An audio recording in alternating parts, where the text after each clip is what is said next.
Les Space Invaders ont pris Paris ce soir-là pour cible. Des créatures inquiétantes, elles attaquent en groupe et colonisent la capitale rue après rue. Des aliens sortis de vieux écrans d'ordinateur. Space Invaders, un des premiers jeux vidéo devenus cultes.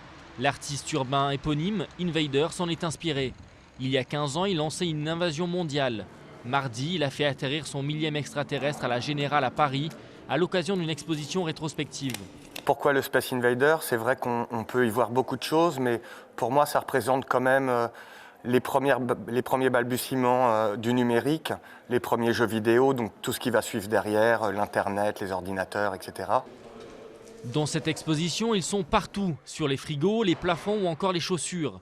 Toute la collection est présente en photo, du premier collé en 1996 jusqu'au dernier auquel l'artiste met les dernières touches, quelques heures à peine avant le vernissage et l'ouverture au public.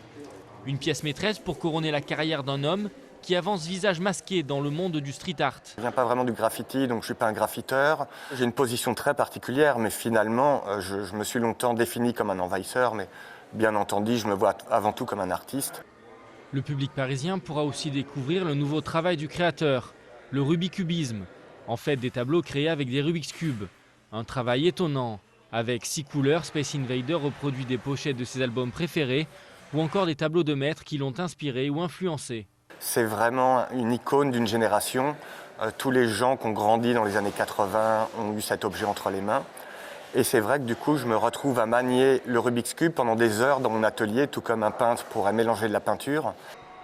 Space Invader ancre résolument son œuvre dans la mouvance du street art, un courant qui entre depuis quelques années dans les grandes galeries et les musées réputés, et dont les œuvres se vendent chez Sotheby's à des millions de dollars. Cela fait très longtemps qu'on n'avait pas eu de mouvement fort comme ça, avec un groupe d'artistes allant dans le même sens, ayant chacun une personnalité. Et je pense que c'est ce qu'il est en train d'arriver avec le street art.